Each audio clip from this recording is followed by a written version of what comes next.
every great person in history knew this. Whether it was Mahatma Gandhi, Martin Luther King, the Wright brothers, Joan of Arc, they all had a vision. Couldn't see it, couldn't smell it, couldn't taste it, couldn't feel it, but it was alive in their mind. It was so alive in their mind that they began to live as if that future reality was happening in the present moment. So here's my question. Can you believe in a future that you can't see or experience with your senses yet, but you've thought about enough times in your mind that your brain is literally changed to look like the event has already occurred? The latest research in neuroscience says you can change your brain from living in the past to living in the future. And can you fall in love with that vision to such a degree that you come out of your resting state and change guilt or suffering into inspiration and joy and gratitude? To such a degree that your body, as the unconscious mind, does not know the difference between that external event and what you're creating internally, so that your body believes it's living in that future in the present moment, and you begin to signal new genes in new ways to change your body to look like the event has already occurred. The latest research in epigenetics says you can change your body by thought alone. Now reason this with me. If there's physical evidence in your brain and body to look like the event has already occurred, your brain and body are no longer living in the past, they're living in the future. And you will walk right into your vision, something new you wanted to experience. And the moment you started thinking about this experience, the moment you started contemplating this potential reality, you turned on a part of your brain called the frontal lobe, the crowning achievement of the human being. It's 40% of your entire brain. It is the creative center. And it has connections to all other parts of the brain. And the moment you said, what would it be like to be a leader?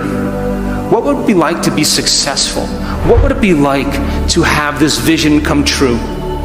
The moment you asked that open-ended question, you turned on this part of the brain. Because the rest of the brain is just a bunch of automatic programs.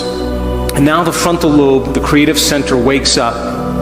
And it has connections to the entire brain. It's the CEO, it's the boss, it's the symphony leader of the brain. And the moment you get creative, the frontal lobe begins to select different networks of neurons that are stored in your brain from things you've learned or experienced. And as you begin to think a what-if question, it begins to select these different networks and begins to seamlessly piece them together, and making your brain fire in new sequences and in new patterns and new combinations. And whenever you make your brain work differently, you're changing your mind, because mind is the brain in action. Mind is the brain at work. And the moment those neurons fire in tandem, you get a picture in your mind, a hologram, a vision. For those people who are passionate, that thought that they're thinking begins to create an elevated emotion. They become inspired. They feel enthusiastic. They become passionate.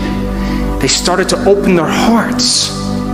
And all of a sudden, they're combining a clear intention with an elevated emotion. And it's the combination of a clear intention and an elevated emotion in our research over and over again that proves then the person now is changing fundamentally, changing biologically, changing internally. And their brain and body are moving from living in the past into living in the future. When you do that, when you had that moment, you came out of your resting state, and then you started to write down all the things you were going to do to get to that vision, all the choices you were going to make, all of the experiences or goals you wanted to achieve, and all of the emotions and the joy you would feel. And when you were doing that, you were setting your sights towards that destiny.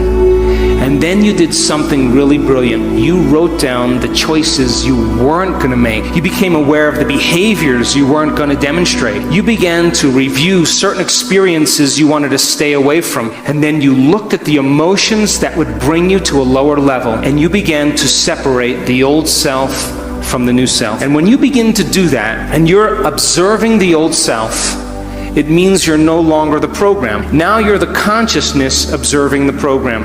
And that's when you begin to objectify your subjective self. And so the moment you stop making the same choices that you always make, get ready, because it's going to be uncomfortable. And that's the moment you're heading towards the new self.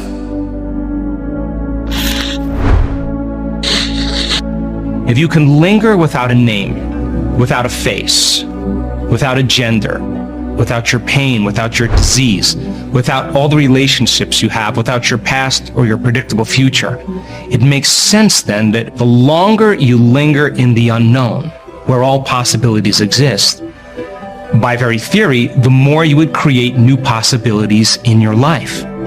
So then, just like in the quantum physics experiments, where they were observing the electron, and the electron went from a cloud of possibilities, the wave function, and it collapsed into a particle.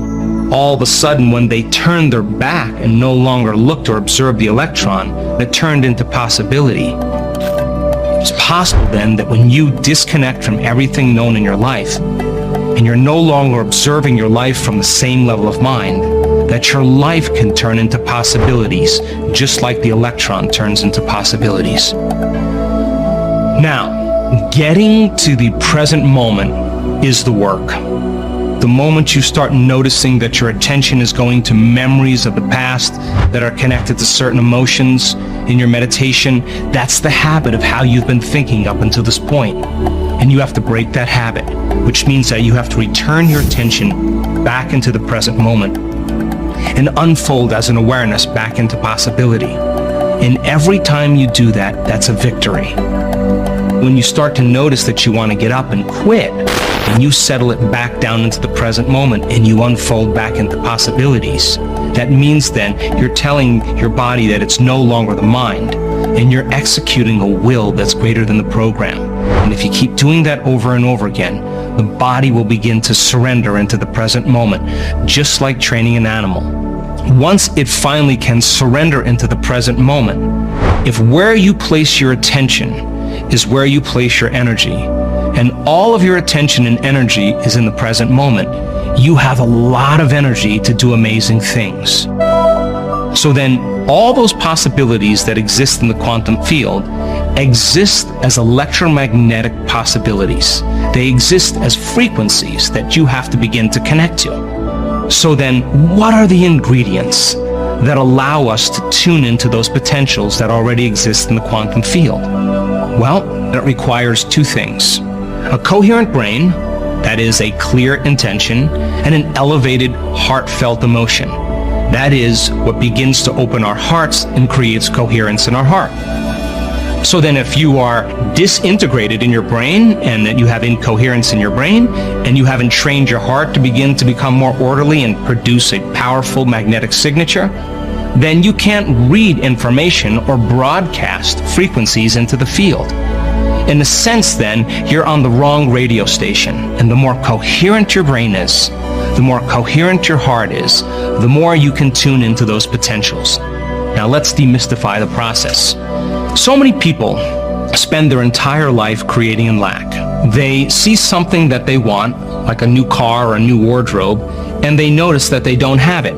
And when they notice that they don't have it, they experience separation or lack. So what they start to do is they start thinking about having that car, they close their eyes, and in a period of time, they start seeing themselves actually driving the car. But when they open their eyes and they realize that the car hasn't manifested, they start experiencing more lack. So then they try harder to get it. And how do they try? They force, they wish, they control, because they're matter trying to change matter. Once you begin to open your heart, once energy makes it to this center right here, this is our connection to the unified field. This is the center we create from. This is the center of wholeness or oneness. This is where our divinity begins. This is the union of polarity, or the union of opposites. And once energy makes it to this center, all of a sudden, like dropping pebble after pebble after pebble into water, it begins to create a resonant magnetic field. And that field can be up to 3 meters wide. Now you're starting to open up and become more energy and less matter, more wave and less particle. And now once energy makes it here, that energy can carry information or a thought or intention, and you can begin to lay the thought on that energy, because that energy is consistent with your healing. That energy is consistent with your new dream.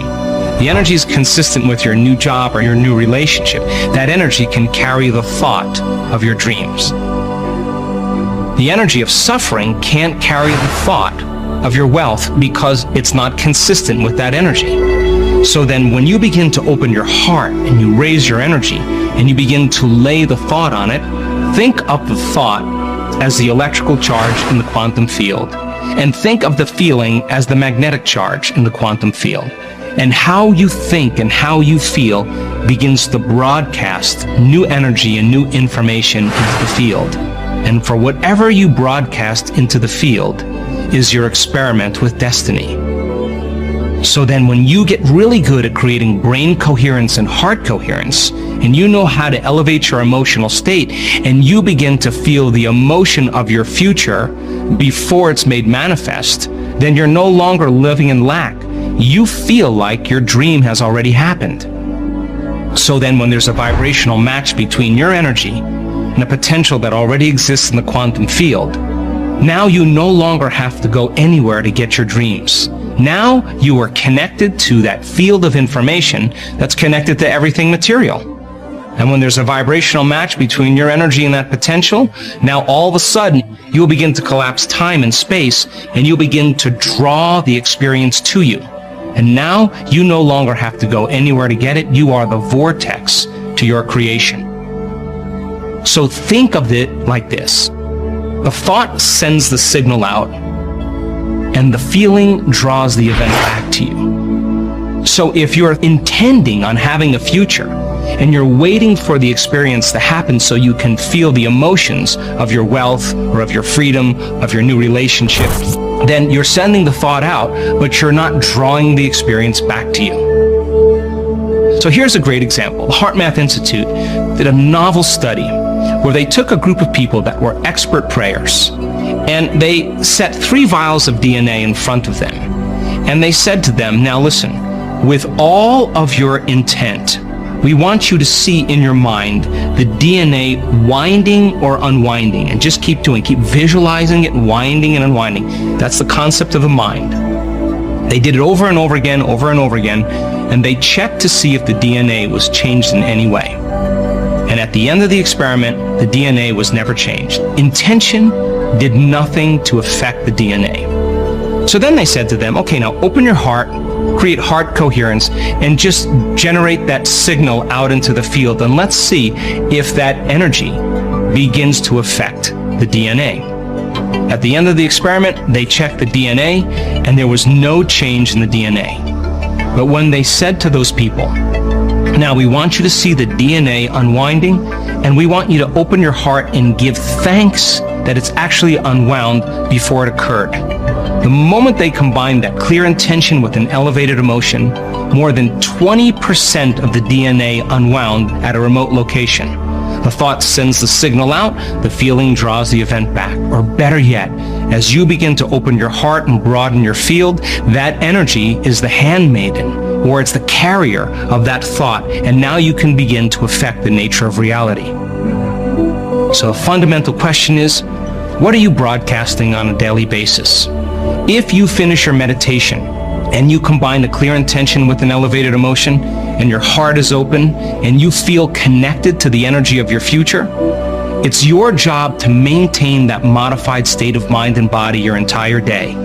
And if you can, get ready. Something unusual is going to happen in your life. And it's going to come in a way that you least expect, that surprises you and leaves no doubt that it's come from your connection to the field. And you won't be able to predict when it's going to happen or how it's going to happen, because if you're looking to predict it, you're laying down a known over an unknown. You have to live in the realm of possibility, in a new state of being. And the moment you say, I got frustrated because of a coworker, I got angry because I was in traffic, and you disconnected from the energy of your future, now you're back to the energy of your past, and don't expect anything to change in your life.